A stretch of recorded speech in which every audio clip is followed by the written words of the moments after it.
So if you don't like predictable plots and rom-com cliches, you probably won't like this one a lot because romantic comedies, it's a genre with a lot of cliches, but probably by far the biggest one is this whole let's pretend to date, but we're not really dating. It's not a real relationship, and we're definitely not going to fall in love by the end of it. There's the let's pretend to date to impress a boss. Let's pretend to date, but we're not really dating. It's just for an article I'm writing. Let's pretend to be parents to raise our best friends that are now dead, or to raise their kid together. And again, definitely not going to fall in love by the end. There's all these, let's just hook up, no strings attached. It's not a real relationship. We're not going to fall in love at the end. So it's one of the biggest cliches, and this whole movie is built around that premise. But I think it's okay because, one, the target demographic, this isn't even high school, last couple of years of high school. It's definitely a middle school movie, middle school demographic, and for some of them, they might not have seen any of these cliches before, so that'll be all right. And I also think that the casting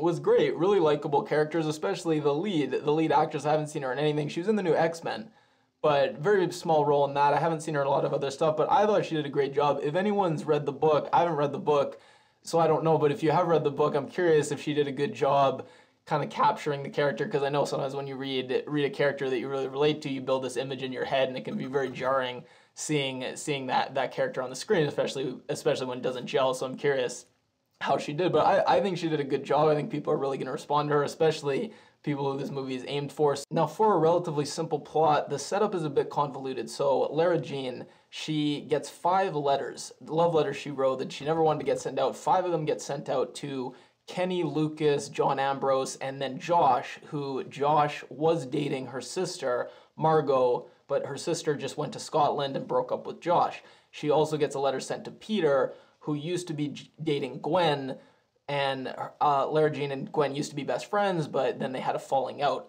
So now her and Peter hatch this scheme where they're going to pretend to date, and they're doing this because Peter wants to make Gwen jealous to get Gwen back, I think. Again, help me out, anyone who's read the book. And she wants to throw Josh off the scent because she's really scared that her sister, who she really does like, is going to get mad at her for trying to steal Josh. So she thinks, if I start dating Peter, then Josh won't think I really like him, and it won't get back to Margot. So I think that's the plan. And of course, everything's going to go according to plan. And then there's also her dad, who I thought was great casting, gave a great little performance, really helped round out the movie. He's a single dad struggling, can't really cook, can't really relate, but he's really trying. She's her wacky younger sister named Kitty, and then her cool, alternative, sarcastic friend, who's also Jen's sister, but that never really comes into it at all. Anyways, so the fake relationship. Now, why I think this is such a trope and people like it so much is because when you're in this kind of fake relationship, in some sense the pressure's off and you can do all this fun coupley stuff. We see them make each other their backgrounds on their phone, but you can do it with no pressure. And for people who struggle with abandonment issues, and we do see that with her mom in this movie, maybe within this kind of fake relationship, you can suddenly relax and really be yourself and really let other people in for the first time. And there is a message that I think you can tease out where she's writing these letters, kind of stuck in this fantasy and not really outliving her life. And then within this fake relationship, she's able to finally let loose, but then the relationship starts getting real, and then she starts to self-sabotage and damage it. So I think there was a good message that was lurking in there. The dialogue was hit and miss. I really liked, there were some good lines. For you, you're like a sexy Rubik's Cube. He's not going to be able to figure you out, but he's going to have a lot of fun trying. That was a decent line. I like that, but there were some real clunkers. There was one I saw on her Snapchat. She was up all night at this EDM concert thing, and then when they're having a fight, he's like, you don't even post about us on our Instagram, or on your Instagram. And it was just, I read this article where the creator talked about how important social media was for the movie, and it felt bit of these lines were a bit clunky, like they're trying to insert something to be hip without really understanding it and having it come about organically. And then there was one exchange that was word for word, you kissed a boy I liked. Well, spin the bottle and it was tongueless. Well, it wasn't tongueless to me. And there were those lines where the movie played it straight, but it was almost very over-the-top, campy. And Lara Jean, she actually mentions, oh, I read, the romance novels because I like the camp aspect.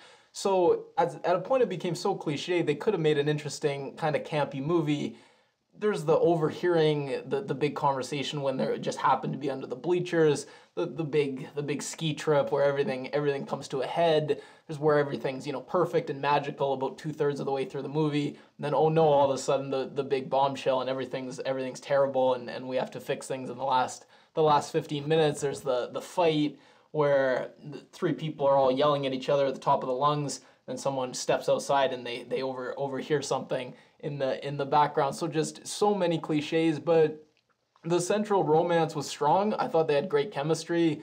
The hot tub scene with the movie playing in the background, and he calls her by her last name. I thought that was very cute. So the central message, the central lead actress, and the chemistry with the male lead, everything was strong, and there wasn't a lot else going on. I thought some of the other characters, we didn't really learn too much about them. They kind of only existed in relation to the main character, but that's okay. And some of the lines that were just seemed to be throwaway. So at late in the movie, the bully girl, she's like, hey, you know, you're not so innocent, and the cool kids and the jocks, you know, we have our insecurities too.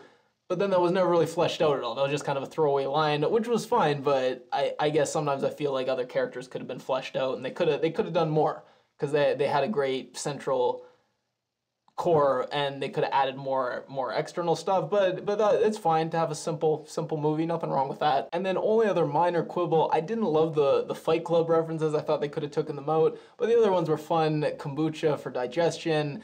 Josh gets called a wannabe Bon Iver, Blanche from the Golden Girls, and then the no solid food sign in the library. Could totally relate to that. If you eat carrots in the library, you're definitely gonna get a lot of funny looks. So I thought that was interesting.